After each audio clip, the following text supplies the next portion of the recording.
Oh, whatever happens, at least we're out of that mud hole, Gilded Vale. I grew up in Gilded Vale.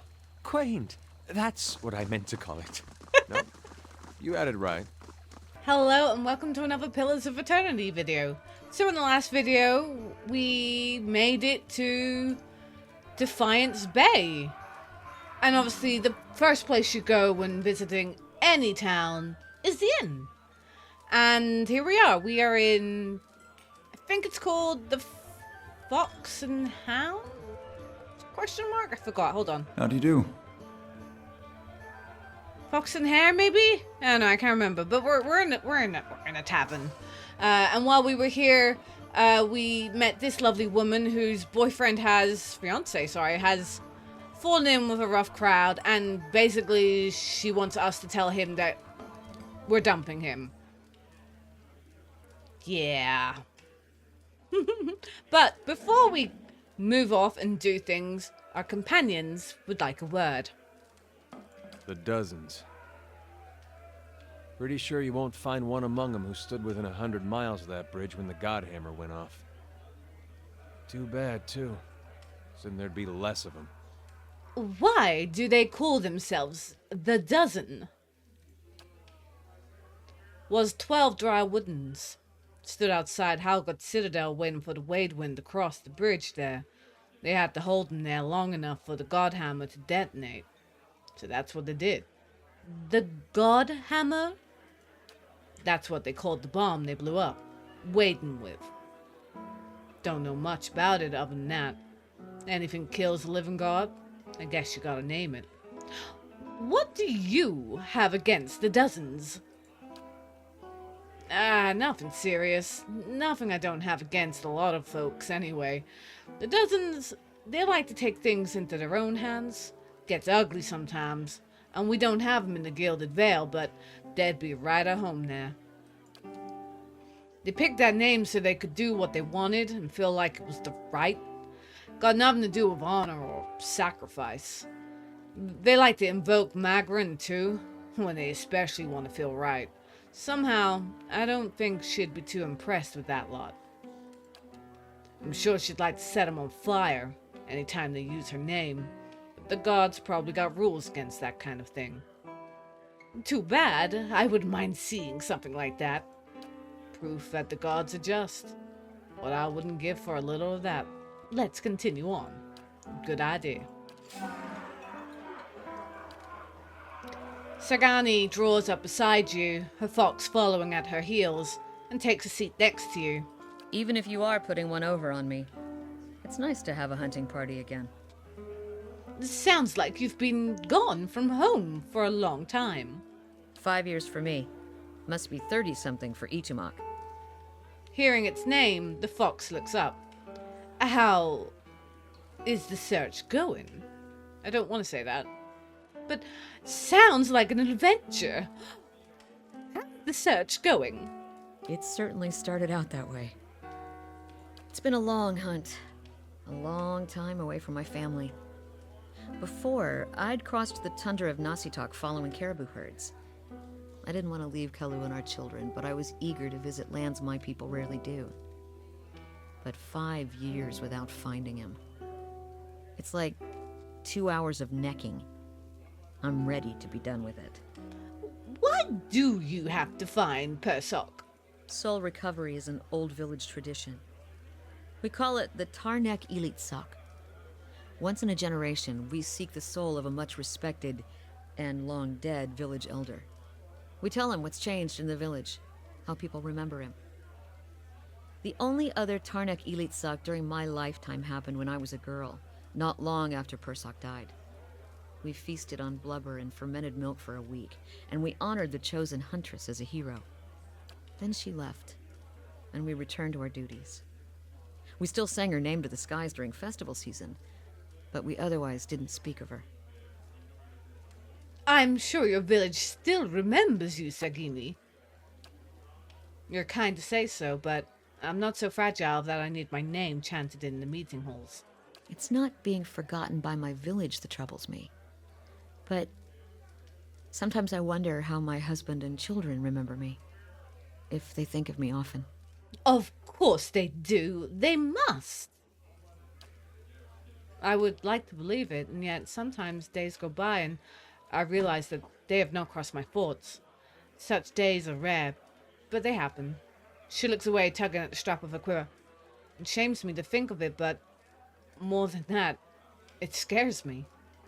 Still, there's no point in dwelling on it. More often, I find myself wondering whether Persoc will remember us. You claim to see souls. What do you think? Do you remember your past lives? No. Not clearly. I figured. Most people don't anyway. I suppose that's why I'm supposed to remind Persoc of what he left behind in our village. And what would you tell him about your village? Masuk is probably much the same as it was 100 years ago. We live between tundra and frozen forests, and the land takes as much as it gives. But our hardships bring us together. And the elders truly unite us. They keep the stories of past generations, and they guide us from season to season, through good years and lean. Itumak brushes against her hip, and she scratches his head. Recently there's been a lot of good years. My aunts say we've had fewer clashes with the neighboring villages, thanks to the hunting territories that Persoc helped establish. In bad years, we rely on trade, with the merchants that pass our shores. We exchange walrus tusks and seal pelts for grains that last us for hard winters. Persoc brokered a lot of those agreements, too. She holds up the bear figurine. He got this from one of the Omoa's ships that used to trade with us. It sounds like Persoc did a lot for your people. That's what I'm supposed to remind him. Sounds like you're on a hunt of your own, though. You feeling the thrill of chase? Or ready for this to be over? I didn't realize I said that in Titania's voice. Sounds like you're on a hunt of your own, though. You feeling the thrill of the chase, or ready for this to be over?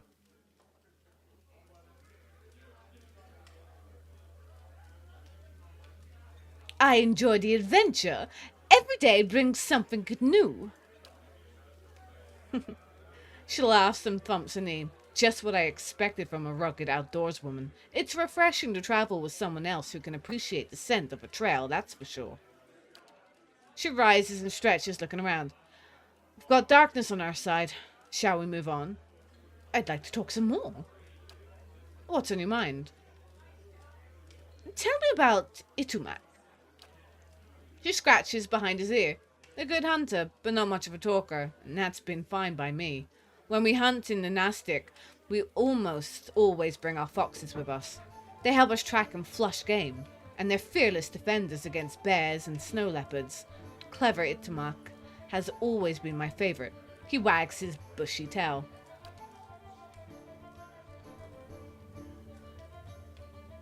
Okay. What are your thoughts on my search? She frowns. Helps to know what you're hunting.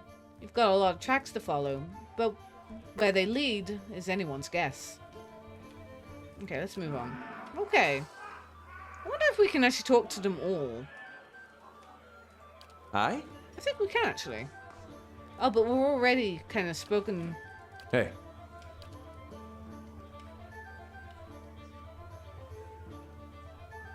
Defiance Bay is, well, it's not exactly what I was hoping for.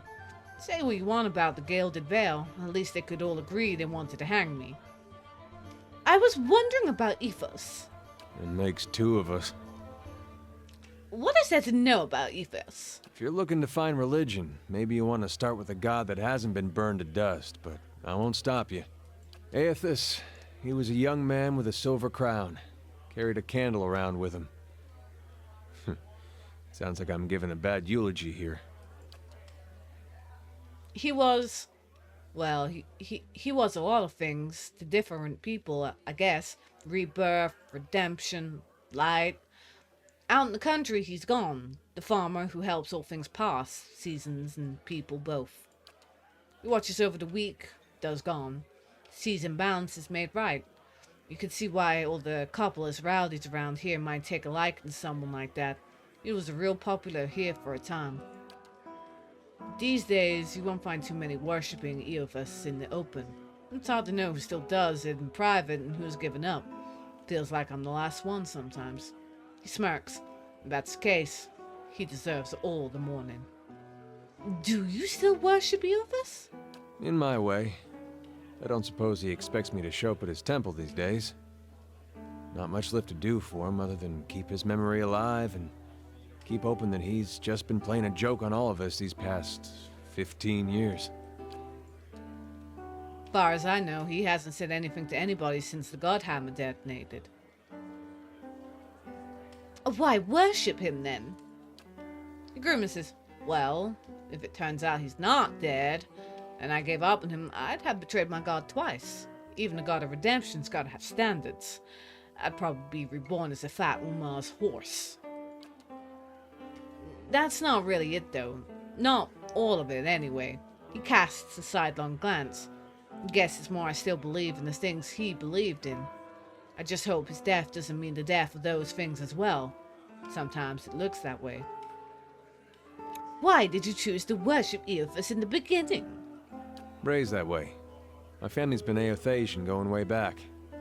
Suppose it wasn't much of a choice at first. Don't know for sure why my family started worshipping him.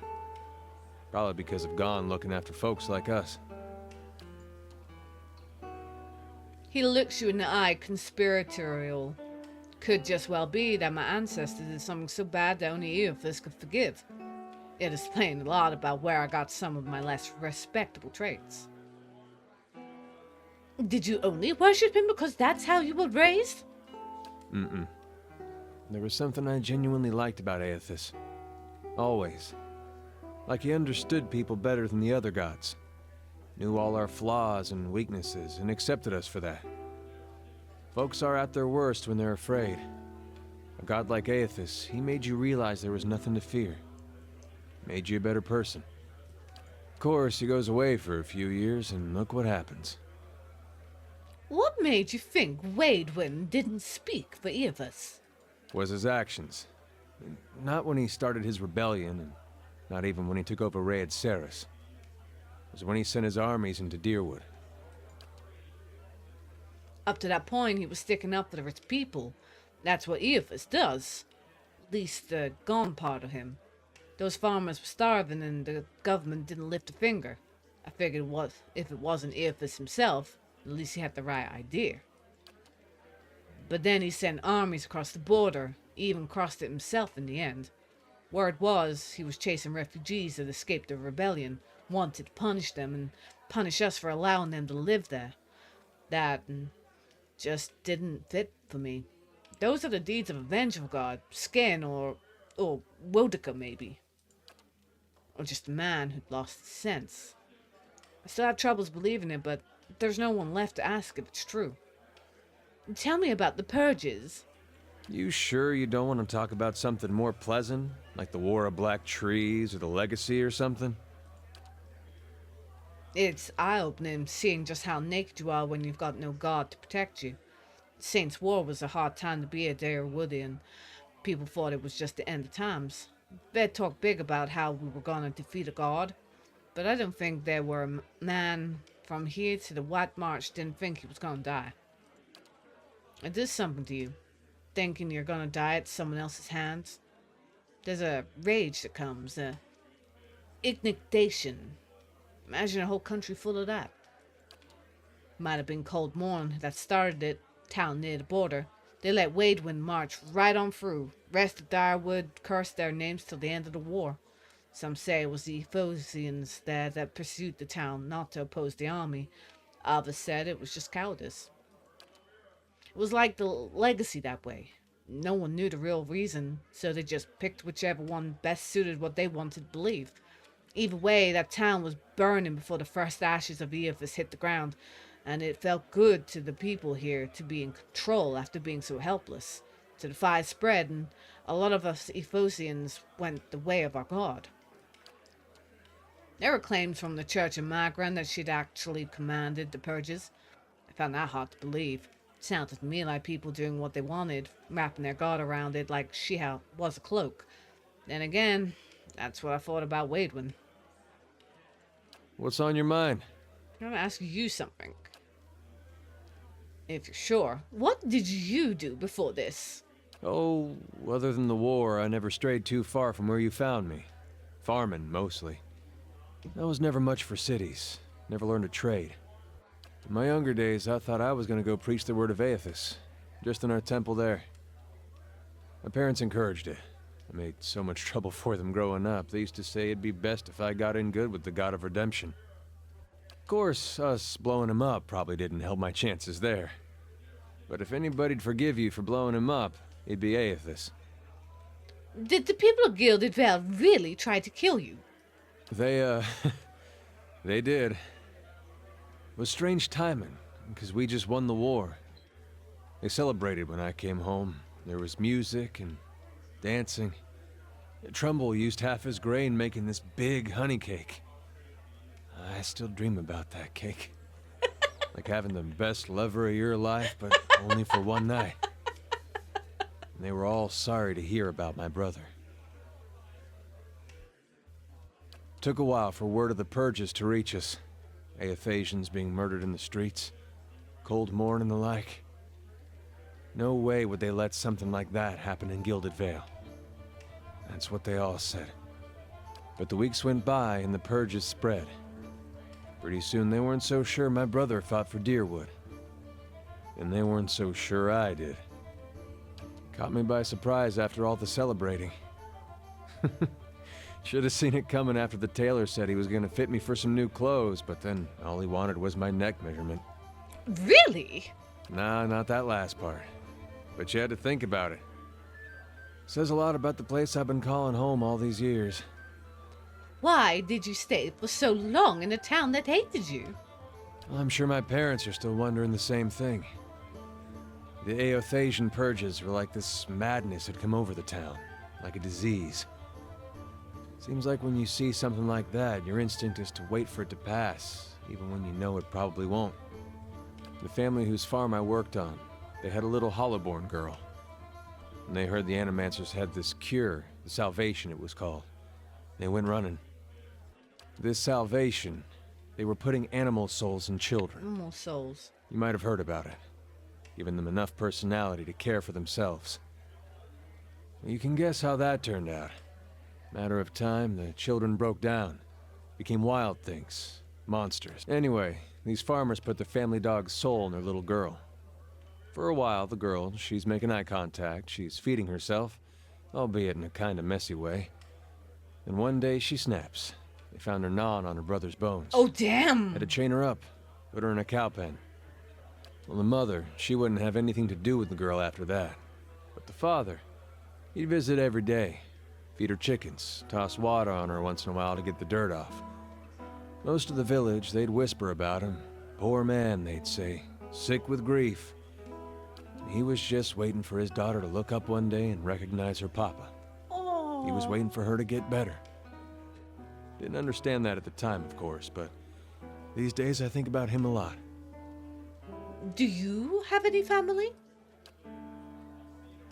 Just my parents now. They took a ship back to Airedale when the purges started. Wanted me to go with them, but I didn't see things like they did. Been a long time since I've seen them. I really should visit, but for some reason I haven't much felt like leaving home.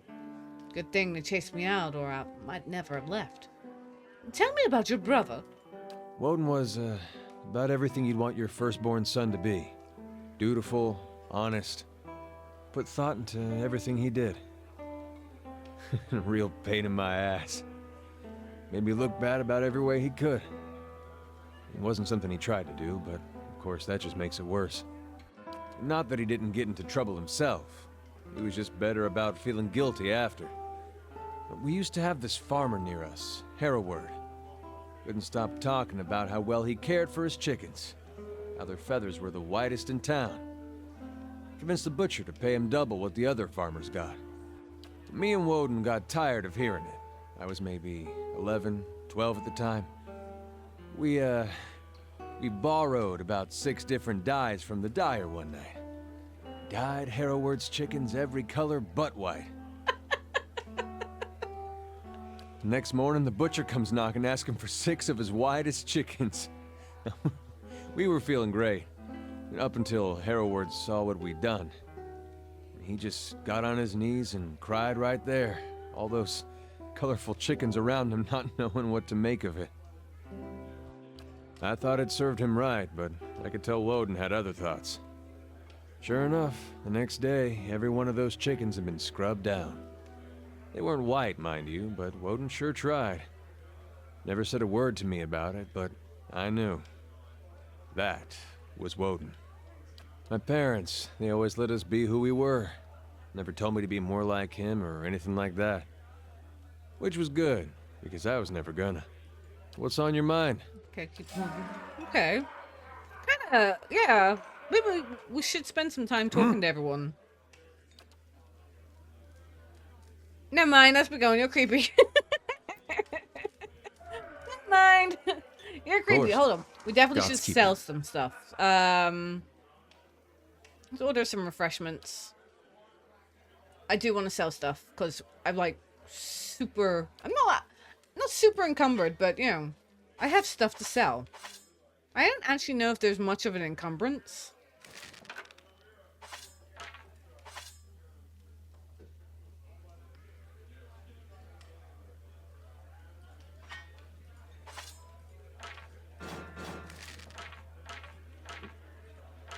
But we also have a stronghold too, you know.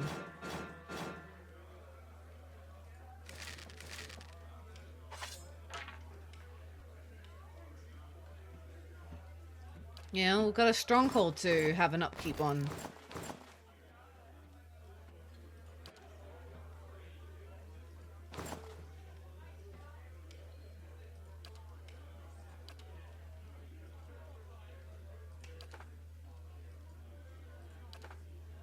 Not selling my pet spider.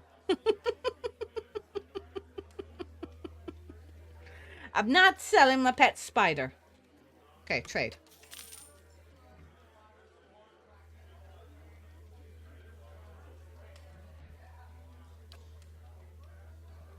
Oh, there's a yellow Labrador. Looks like my Moxie. Oh.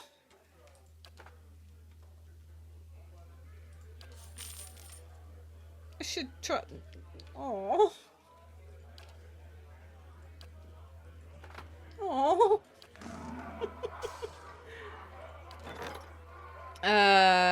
Eastern Barbican has been started. Hold on. Wait. Finished in one day. We still got that to do. Ooh. Voices from the past. You see a half-consumed ale slosh its way across the distance to his mouth, spilling across stains of food long past. Glazed eyes glance at the brawl across the room, gaining further as the fight extends through the room. Another ale, he murmurs to the bartender, downing his drink and turning towards the wall.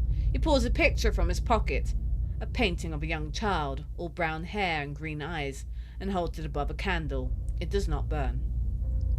Aeons later, he begins to sing, the bar a mess of broken chairs and wounded pride, and they all listen for a moment before continuing their drinks. Sveth conversations. His ache is felt through the room. His sad story reminds them of their sad stories. When he finishes singing, a silence hangs in the air, palpable among the smoke and sweat and the yeasty smell of beer-infused exaltation. He is the first to break the silence, ordering a round of ale for the room. A general din of conversation sparks and resumes, but the mirth now is tempered with a far-off memories and thoughts.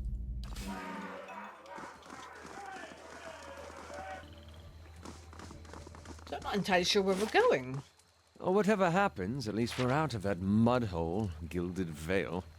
I grew up in Gilded Vale. Quaint. That's what I meant to call it. No, you had it right. It's a mud hole. Gordy. Hey. Psst. Over here, miss. A young boy watches the passerby and counts grimy handfuls of coins.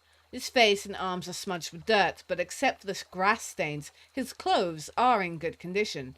As you approach, he blinks and makes a quick, furtive effort to pocket his coins. Hey, miss. Want to know a secret? He wipes his nose with his sleeve. I know a real good secret. Careful. I've traveled a continent, and the hardest bargains still come from my 7-year-old.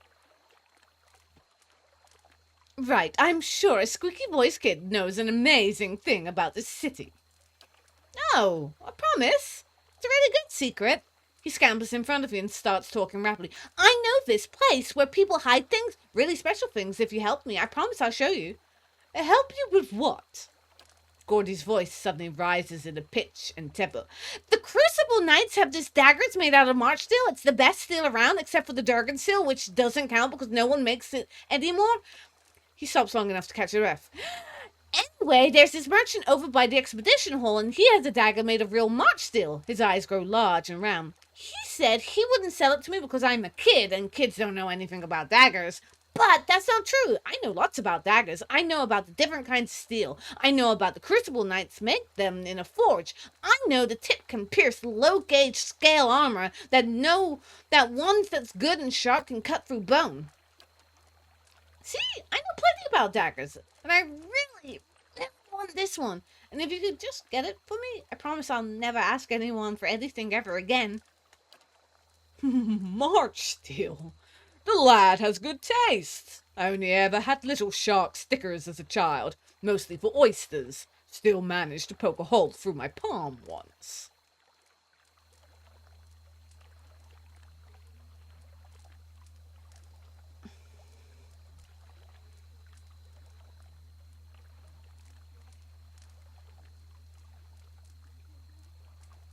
You're too young to play with knives. I'm sure your parents told you that, or you wouldn't be asking me.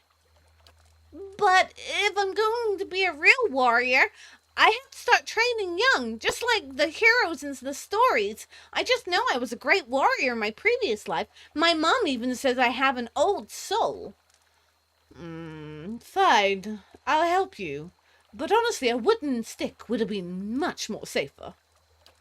Gordy jumps up and down, whooping and hollering.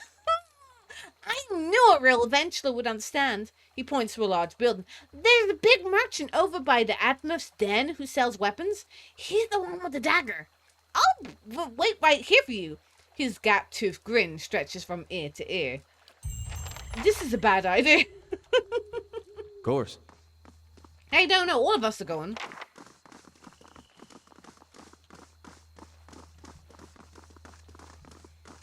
Everything's dark. A skinflint. Okay. Another voice from the past. You see an older dwarf counting coins behind a grimy shop window, hair limp with grease and sweat, a sneer playing around the edges of his pinched mouth. The bargains of the day lie scattered across the table, from tarnished tawdry jewelry to an acid-encrusted dagger lying precariously near the edge.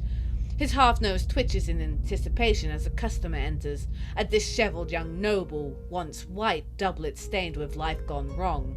Eyes dart behind him, searching for pursuit, before he dumps the contents of his Hessian bag on the table.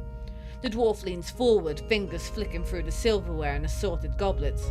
He shakes his head emphatically, sneer fully settled, shoving the items back at the man. The man pleads, begs, eyes rolling panicked in their sockets, asking for something. Anything.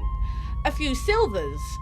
The dwarf leers and tosses 3 copper pans on the table. Desperate, the young noble tears the signet ring from his finger, to the dwarf's ill-concealed delight. A few more coins go into the pile, and the defeated man, swearing stitches under his breath, exits the shop. The vulnerable dwarf grins at his good fortune, picking food out of his 2 sharp teeth as he examines his haul. I don't know what this place is. Does it say? Catacombs, and we're not going in there yet. We've no need to go in the catacombs. I find myself vibing with the music. I find myself going quiet, so I do apologize if I do just go quiet. purely because I am vibing with the music. You were so lovely back then. This elderly man paces back and forth, taking short, hobbled steps. It would be funny if he was taking shots. His gaze is distant, and beneath it are dark rings of many restless nights. He appears to be having a conversation with someone who isn't there. And the way you fought, cutting down 2 at a time, we shared quite the victory, you and I. Who are you talking to? The man looks up at you, startled. By the flame! For just a moment I thought I heard her. He puts a hand on his chest, catching his breath. What troubles you? Just the memories of my youth in the Northwatch Ranges. Trials and adventures from lifetime ago. He shakes his head. Of late, the memory of lost battles and fallen friends have been especially vivid. Tell me about these memories. It's been nearly 60 years. We were known throughout the Direwood then. We thought we'd adventure together forever, collecting coppers and inspiring songs. The wrinkles around his eyes deepen. That wasn't till we faced the Helig of Thein. He was a wizard whose experiments in necromancy left a trail of bodies, some reanimated from Solace Vale to Midwood. We tracked him as he fled towards Valian republics, catching him just west of the Lake of Drowned Tombs. We were fools, seasoned as we were. We were not prepared for his foul magic. Our numbers were nothing against his power.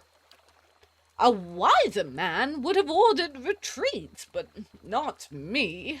By some curse of the gods, I was knocked out, and when I awoke, my rangers, my Roana, they were all dead.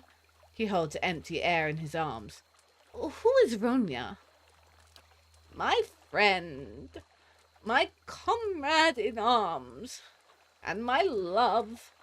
We'd planned to adventure together until we grew old enough to settle down and enjoy our fortunes. Young as we were, we couldn't imagine anything would tear us apart. I know this sounds like an old man's madness, but I hear her. A voice just over my shoulder, calling me into my dreams at night. I see her wandering the catacombs beneath her city, trying to escape. Foolish as it sounds, I can't shake the idea that she's somehow down there waiting for me. I've even ventured below, and though it damn near cost me my life. He hesitates. Were I half the warrior I was in my youth, I'd search every grave and rat hole. As it is, I'm stuck with this feeble body and the agonizing notion that my love is somewhere down there beyond my help. I tell you what, I'll search the catacombs for a sign of Rowena.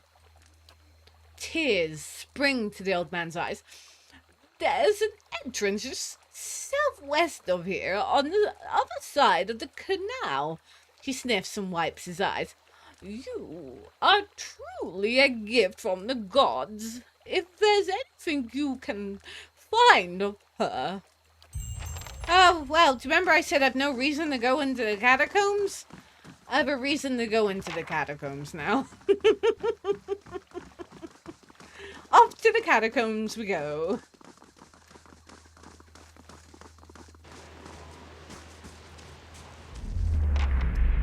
As you approach the dead man, you can feel the faint traces of his soul lingering, a stunned uncertainty holding it in place.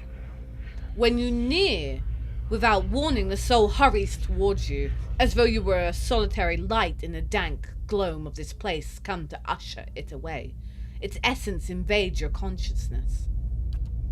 You are in a different body now, walking deeper into the catacombs, cloaked in a dark robe with a mask pulled over your face. You're following a familiar path along the canal, heading to a room built around a statue of a figure wearing a robe, much like yours. Others await, clothed in hoods and shadows. Ahead is another figure dressed like you, traveling in the same direction. You don't know his name, and that's how it's supposed to be. Out of the darkness, something monstrous grabs the other figure. You turn to flee, but find yourself face to face with a troll. The panic pounding through your brain is interrupted by a razor-edged teeth and claws. You snap yourself out of the dead man's memories. The corpse lies on the damp and grimy ground. His hood and mask are missing, and his clothes are shredded. Sagani draws up next to you. Are you alright? Looked almost like you'd lost your footing for a moment. It feels that way when I see into the ether. She watches you quietly. You really are a watcher, aren't you? Once in a great many generations, one of my people is born with the ability to speak with souls. Usually such individuals become elders, or a lone set of tracks in the snow. She cocks her head. I would have thought my journey would be easy if I could see what you see, but looking at you, I'm not so sure.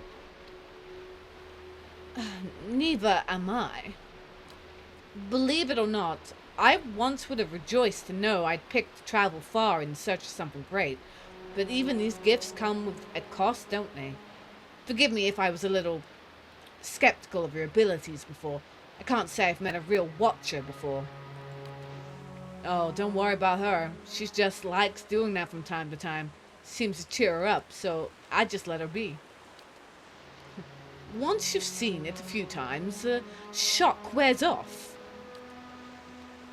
Every time she goes a little strange in the face, I try and see if I can hear anything.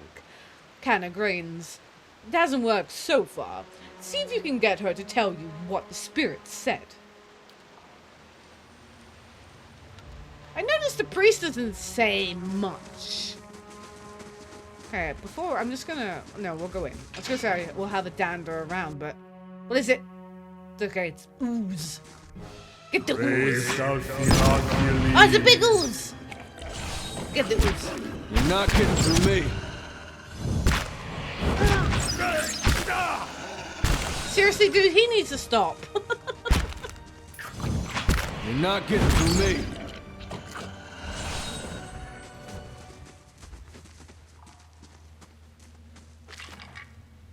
Velen. What the hell was that? Namesake's a yellow-orange fruit. These clear gemstones, but I thought it was fruit. I was like, I'm not eating dead man's fruit.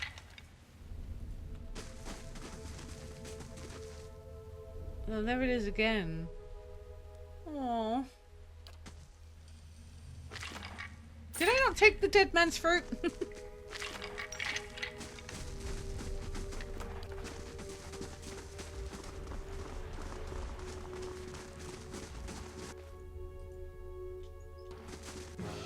What? Brave shall be not believe.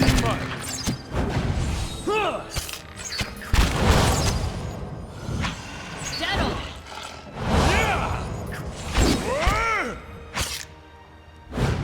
Yes. What is that? It's a troll, it's fine. She's like, what is that? But it's a troll, it's These ones are fine. in for a walloping.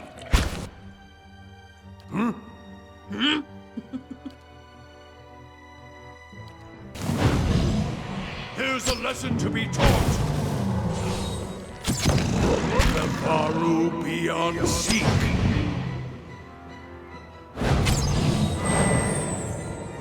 Okay, we're okay. Here's a lesson to be taught. Dude! Stand Damn it. still. Damn it! Leave me alone! Aw. I'm glad it's not on a harder Feels like difficulty. I ate Everyone bad would seal die. meat. You're not getting through me. Hey. Yes? Go up 10. You're not getting through me. Brave shall be not believe. the troll doing down in the catacombs anyway? Great. Here's a concussion. What?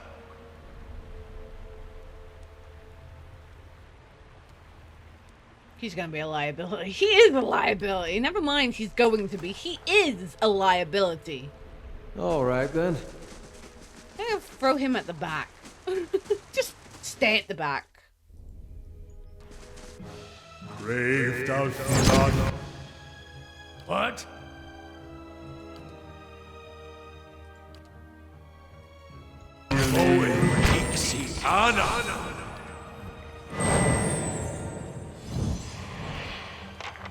Oh, it's already dead. I got too wound up trying to. Oh, wait. I don't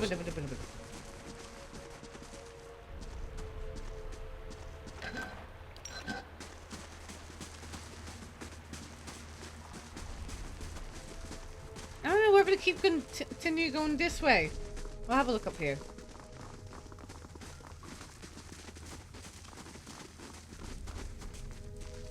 Oh. Something's wrong with me. Oh, maybe we should get out of that.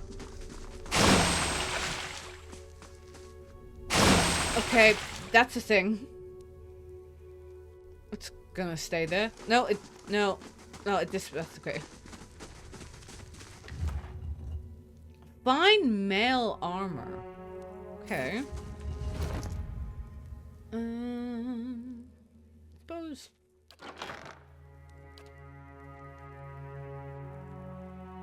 What does he wear? Medium. Yo, that'll be better for him. Can we change? What color should we change it to? Green? Oh no, he looks like Robin Hood with that on.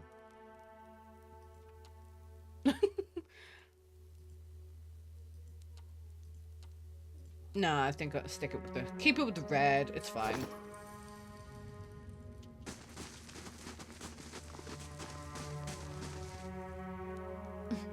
I told you so, you damned fools!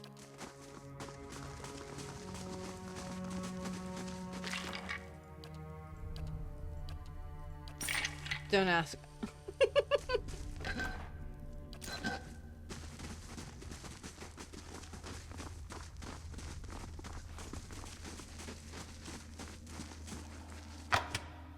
This isn't going as I hoped.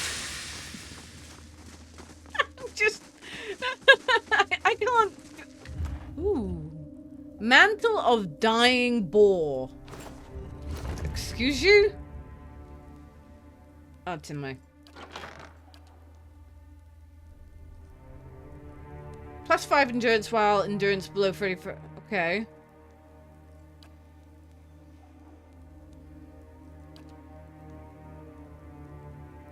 John, I'm gonna give it to you, my dude. I don't know if it's gonna do anything.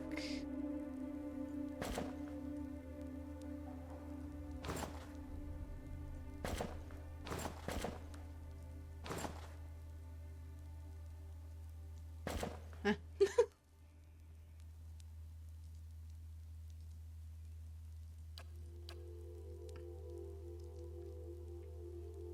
Billy, okay. Yeah, he should have that. What does he wear? Light armor. It's medium armor.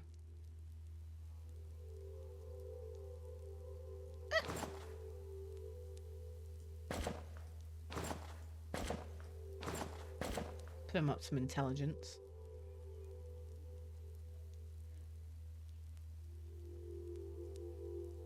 He must have something. Recovery speed, fair enough. That's right, I keep forgetting about enchantments. I've completely forgotten about enchantments in all honesty.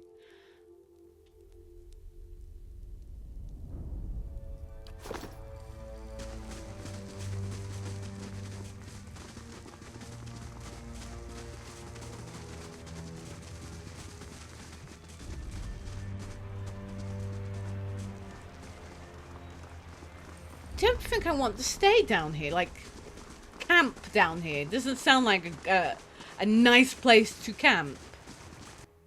Okay, black ooze. We'll stop him from running in. Brave thou Philotheles.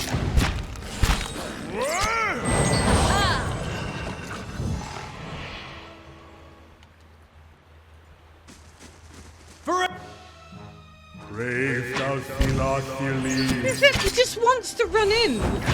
Ah.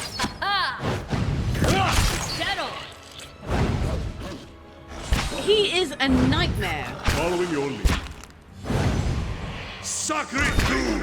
Your tale ends here! I don't know. Only one person was attacking.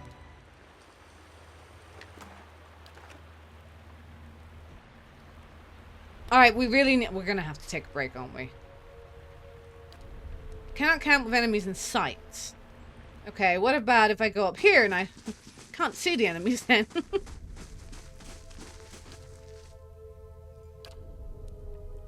I don't know actually what they are. Yeah, we'll leave it at that. Damage reduction 2. Wait. Do you have that?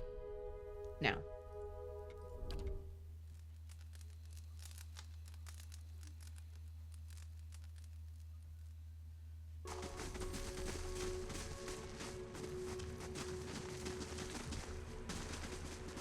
I really love that I don't have to deal with any corruption. Playing Pathfinder, Wrath of the Righteous, there was a lot of that. Now my only concern is if I have enough camping supplies.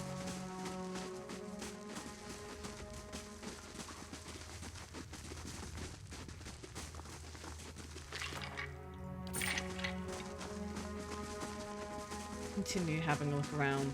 It's a catacomb, so you would expect this place to be rather large. Ooh, hello.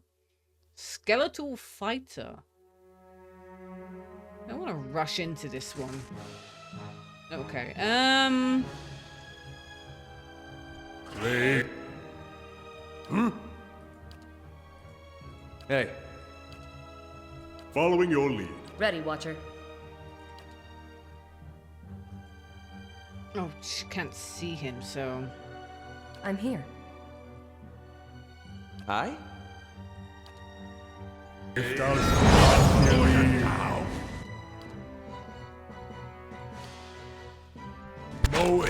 He is always in the way, isn't he? Like, he is always... Hey,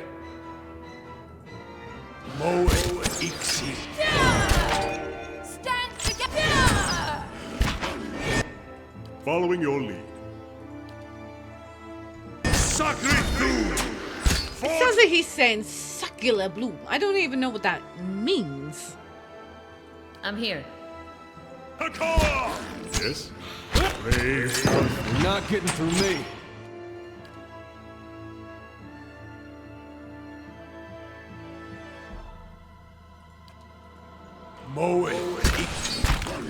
Here's a lesson to be taught. Okay. Of course. We did the thing! Ooh, bones.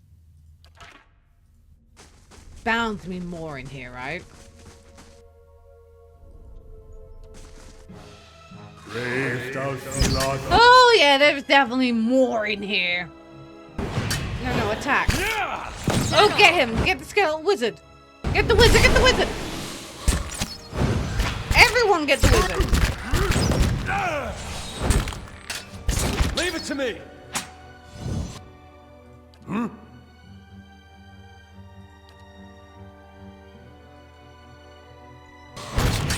Hey. Hi? I shall deal with this. Let's have it out! We're okay.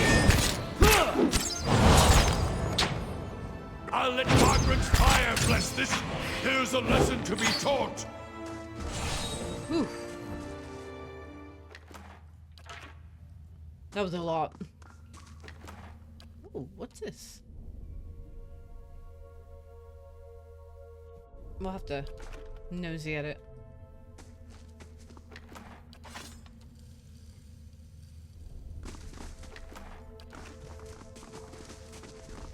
Gosh, we could be, like, dandering around forever.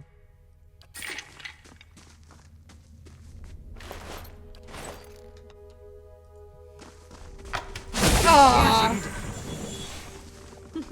Oh! Oh no! Oh no! But I'm slowly dying of poison. Oh no! A lone figure in tattered robes shuffles across the chamber, muttering under its breath. As you approach, the figure halts and swivels its head towards you. Its haggard visage is a labyrinth of wrinkles and sores overgrown by a moss-like beard. What's this? Stone's Helig's work. His voice rattles and gurgles like that of a drowning man. You're Helig. Dalton sent me to look for Rowena. He leans back and bursts into a raucous laughter. His threadbare robes drift apart, revealing an amulet and a ragged wound running from chest to throat. Spatters of black, vicious fluid on the floor with every cackle. That old fool is still alive. I do hope he still doesn't bear a grudge for that incident. It was so very long ago. Dalton believes that Rowena is in the catacombs. He seems to restrain another bout of chuckling. Oh, you could say that. If you were to retrieve my grimoire from Modred, I'll let you in on a little secret. What if I just beat the secret out of you? He smirks. You could try, but then you'll just end up dead.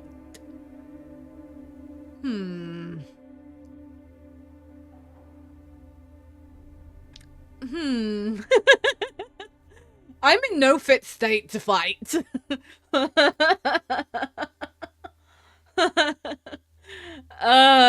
you know what? I'm going to risk it for a biscuit. No bargain. I'll find Rowena without you. This is so funny. Alright, let's go. Oh boy. Yeah, this wasn't going very well.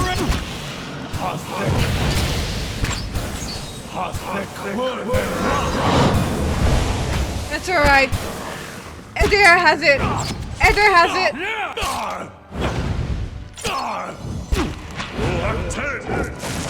Oh wait, I actually did it.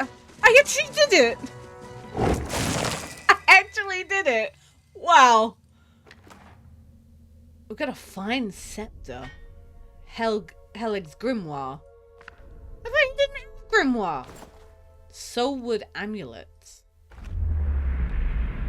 A soul prowls within the bloodstone like a caged dagger. It's filled with fierce, restless energy.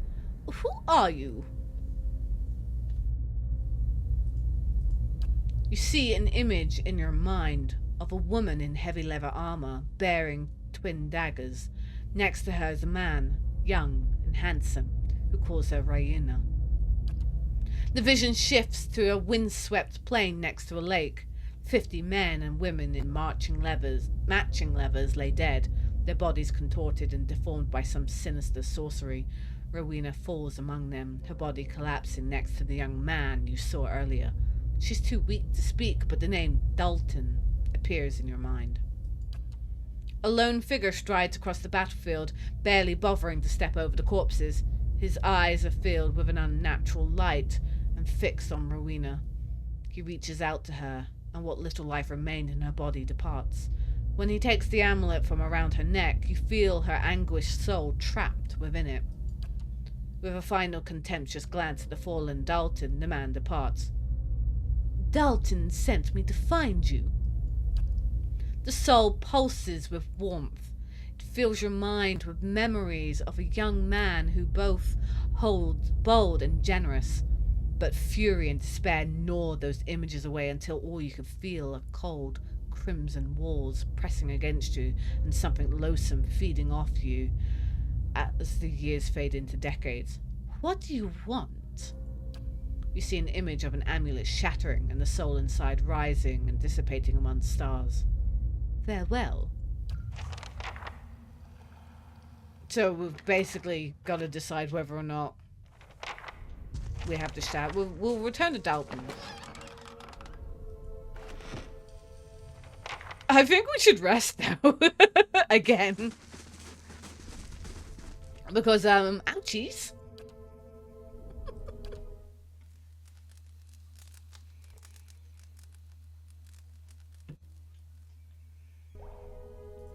I wonder if we go this way, will it be the same traps? Yep. Just like an adherent to go down fast. Oh, dear me.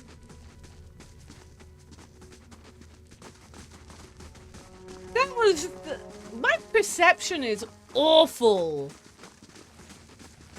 Like, it really, truly is. Right, we'll go back to Dalton.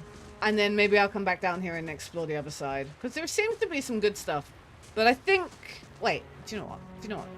I should stop being a big wimp. We'll be fine. It's only oozes. Maybe the odd troll. Here's a lesson to be taught. A lot of traps. All right, then. Fine. Maybe some skelly bros. More traps.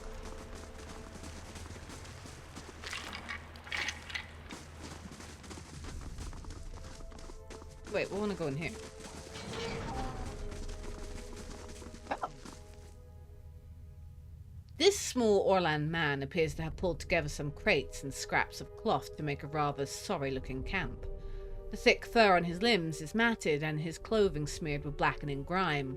He looks startled as you enter, his eyes widening in alarm. Hail, traveler. Hello there. Wasn't expecting any visitors down in these parts. He glances around the dim room. What are you doing down here? Eorn grimaces. I've been a little down on my luck lately. Didn't have anywhere to stay, so I thought I'd come down here. Nobody pokes around in the catacombs much. Not until you, anyway. There are less dangerous places to live as a meager life. You're hiding something. Or someone. Eorn looks around the dingy chamber and nods slowly, expression pain. Yeah, I guess that's plain enough to see. Eorn sighs heavily. Very well, it's true, I've been hiding from the knights down here, but it isn't what you think. He ducks his head. It was an accident.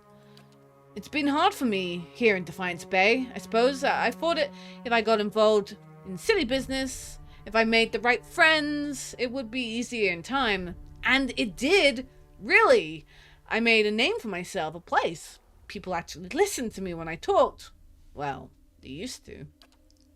People can get very passionate about these things. We were discussing, I think it was shipping agreements. Of all the things to fight over. But this one night, this man, he got very angry. I think maybe he'd had a little too much at the inn. Eorn pauses. And I guess he didn't like an Orland talking back to him. I struck him. He came towards me. And I hit him. And he went over like a tree. I guess he struck his head on the way down. Eorn lowers his gaze and shrugs helplessly. Turns out, he was a knight. The Crucible Knights won't care how it happened. They just want me gone. They won't let me live long enough to see the rope. Please. He looks at you with a pleading expression. I just want out of this city. The second I can get the money for passage, I won't trouble anyone again. I swear it. I'll live quietly, but you can't. Please. You can't tell them I'm here.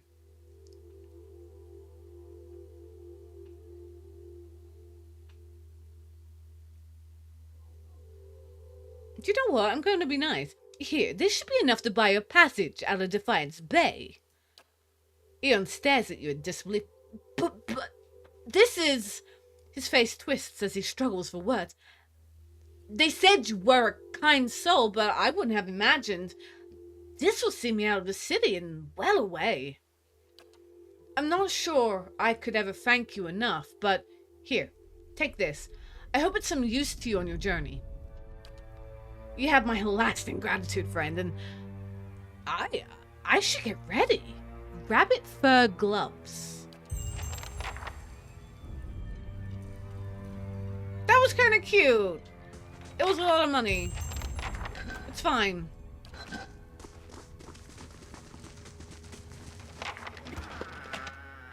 Queen that was and still is. Has this got to do with Woodacre? It is. Hold on. Dear sisters, do you still remember your first deliverance?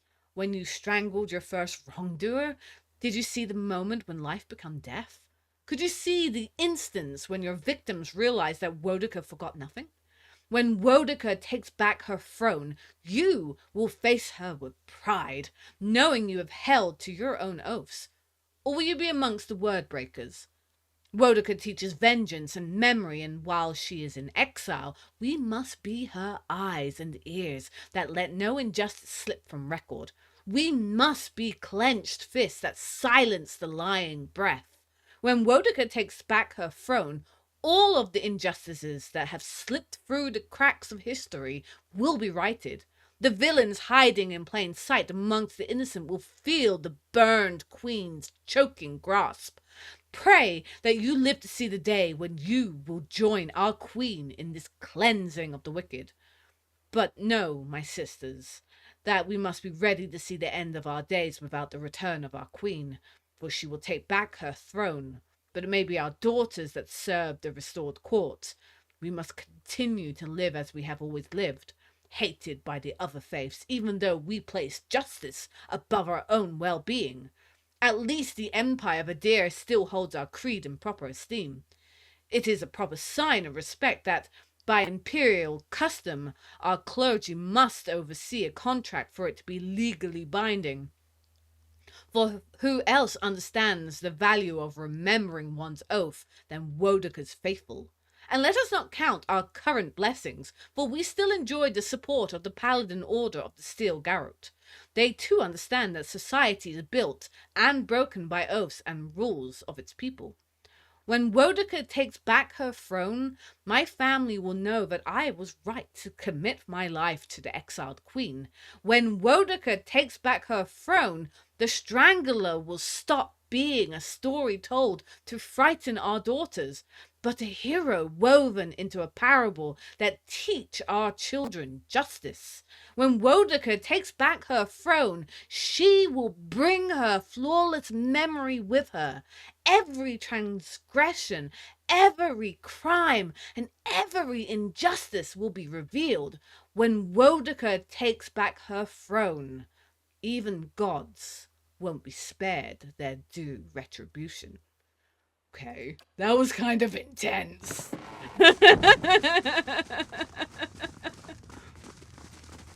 That was kind of intense. How did this go? Oh, I'm not going down there. We'll have to come back. I'll give it a try, at least. As requested. Oh, Skelly Bros. Brave Dalton. That's the Skelly Bros. That's for my friends.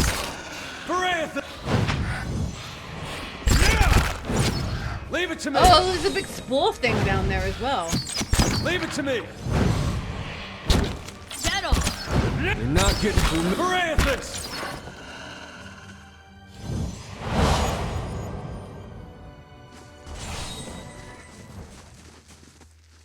Okay, again. Oh, this guy could be a little tougher.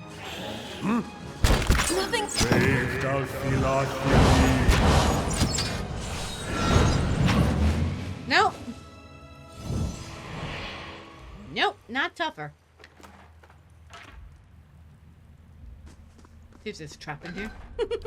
All right, then.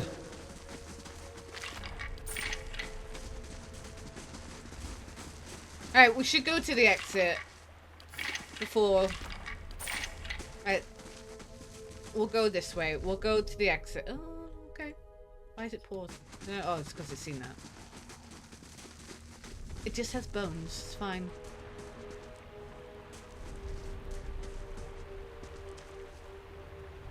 Because we're hurty.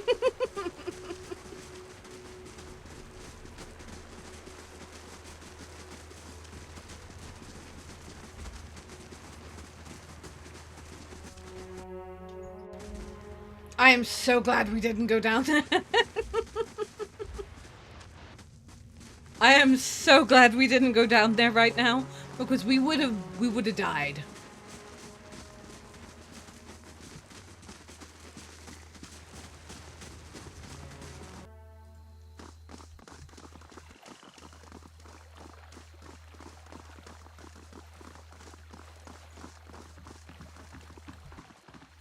You better be here. That's okay then.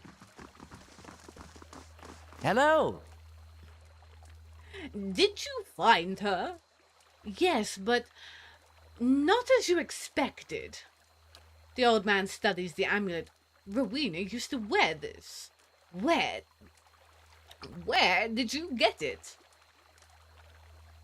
From your old adversary, Helig. He trapped her soul inside it. Dalton cradles the amulet in both hands, gazing into it with wonder and bewilderment. She's here, back with me at last. He holds it to his cheek as if hoping to hear her voice or feel her caress. Perhaps her presence, even like this, will bring me peace. This isn't what you want to hear, but releasing her soul back into the cycle would be best for both of you. Destroy it? He clutches at the amulet. But to have her back after so long, I couldn't bear to lose her again. Having her near me again would be enough, and I can't convince him otherwise. In any case, it's your choice now. Dalton takes it and touches the brilliant crimson gem. In whatever time I have left, this will be enough to have her close, to visit her in my dreams, to relive our memories together. Please take this. He hands you the club. It's from my old adventuring days. I think it's time I finally let them go. Okay. And we leveled up. Awesome. I wish we could have convinced him to break it, but...